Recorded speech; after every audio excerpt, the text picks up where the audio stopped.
Hello, in this tutorial I'll show you how to translate messages in Google Messages. So first, unlock your Android phone and tap the Google Messages app icon to launch it.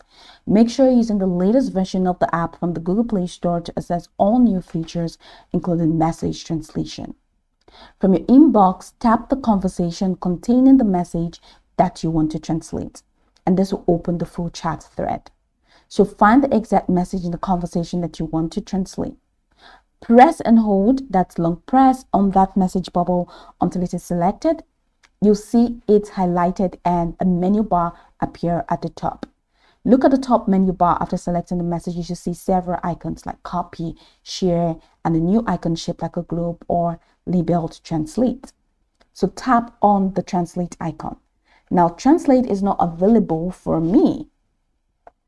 All right, it's not available for me. Probably my it's not, what's it called, the translate option is not supported for me, or my app is not updated.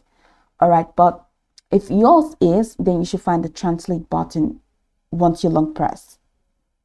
Okay, and once you tap on it, that's it. So if you don't see the translate option, make sure your Google Messages app is updated and the message is in a language different from your phone's default language. The feature uses Google Translate integration. So once you tap on that, a small pop-up window will appear showing the message translated into your phone's default language. You can read the translated text right there without leaving the app. And if you want to translate the message into a different language than the default one, look for a language drop-down or settings icon in the translate pop-up. Tap it, then select your preferred target language. Once you're done, tap anywhere outside the translation pop-up to close it and continue your conversation manually. You can translate any incoming or outgoing message with this feature. It's a built-in feature, so you need to copy and paste messages into a separate translator app. For group chats, you can translate messages from any participants in different languages.